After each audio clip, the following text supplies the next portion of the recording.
Emma Caldwell had always lived quietly on the edge of Red Rock territory, tending her small cabin, her horses, and the simple life she'd built far away from the chaos of the frontier towns.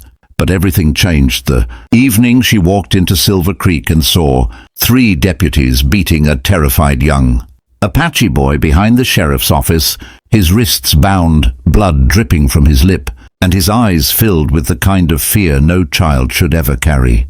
She didn't even think. She simply shouted for them to stop, stepping between the boy and their raised batons as the deputies barked at her, warning her to mind her own business.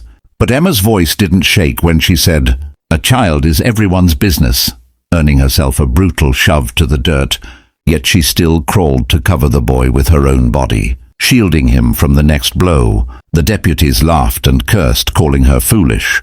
But something in her stubborn courage rattled them enough to make them back away, muttering that she would regret interfering, leaving her kneeling in the dust with the terrified boy pressed against her. She took him home that night, cleaned his wounds, fed him, and gave him the only blanket she had left, listening to him whisper his name, Tawodi, and how the deputies accused him of stealing a horse he was actually trying to save. Emma promised he was safe now, but deep inside, fear tugged at her because she knew the deputies would lie, twist the story and come after her at dawn. Still, as the first light crept over the desert, something even more unexpected happened. Tawodi stepped outside her cabin at sunrise and froze, eyes widening in disbelief. Emma grabbed her rifle thinking the deputies had returned, but when she rushed outside and the sun finally broke above the ridge, she saw a sight so breathtaking it made her knees weaken.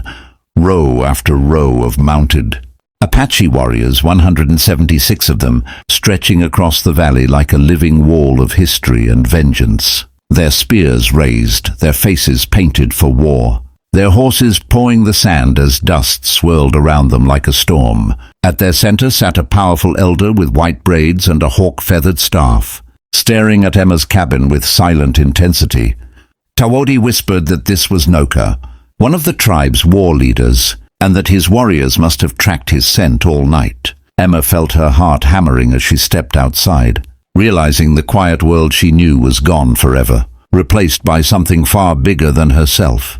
And as the Apache leader raised his hand and the valley fell silent, Emma wondered whether they had come to thank her, or destroy everything she had risked her life to protect. If you're enjoying this powerful Wild West story and want more cinematic tales like this, make sure you subscribe to the channel, because the next chapter is where everything turns bigger, wilder, and more emotional than you expect. The leader, Noka, dismounted in absolute silence as the 176 warriors behind him held their spears, steady, their eyes fixed on Emma, who stood alone in the dust, clutching her rifle with shaking hands. But Noka approached not with anger, only with the authority of a man who had seen centuries of injustice and hope, and when he reached her, he placed his hand over his chest in a gesture both respectful and heavy with meaning. He thanked Emma for protecting Tawodi, explaining that the boy was the nephew of an Apache council member and that his disappearance had sparked panic throughout the tribe, who feared the worst from the deputies of Silver Creek. Emma, overwhelmed, tried to insist that anyone would have stepped in, but Noka shook his head gently, telling her that most people watched cruelty happen and simply turned away, pretending they were powerless, and that her courage, one unarmed woman facing armed men, was something the tribe did not take lightly. As they spoke, the Apache warriors surrounded her cabin in a protective circle, kneeling to search for threats, scanning the horizon for any sign of the deputies. And Emma realized they were not here to intimidate her. They were here to honor her, to repay the kind of bravery that crossed cultural lines and historical wounds. Noka invited her to visit their camp, to be recognized as a friend of the Apache, something so rare it made Emma breathless. And they rode across the valley together, Tawodi holding her hand from horseback as though she were family. At their camp she watched as the tribe treated the boy's injuries, elders singing healing songs, women offering her bread, children touching her sleeve in shy curiosity. And for the first time in her life, Emma felt the warmth of belonging, not because she was needed, but because she was trusted. However, peace never lasts long in the Wild West, and before sunset scouts returned, with news that deputies from Silver Creek were riding toward the valley. Dozens of them, and the Apache warriors rose like a storm, tightening their formation around Emma. Noka told her gently that she could leave if she wished, but Emma shook her head, saying she would not turn her back on the boy or the tribe that had stood by her in return. When the deputies arrived and saw the Apache army lined across the canyon, their courage melted into fear. But Emma stepped forward and told the truth about their cruelty toward the boy, her voice carrying in the wind as she demanded accountability.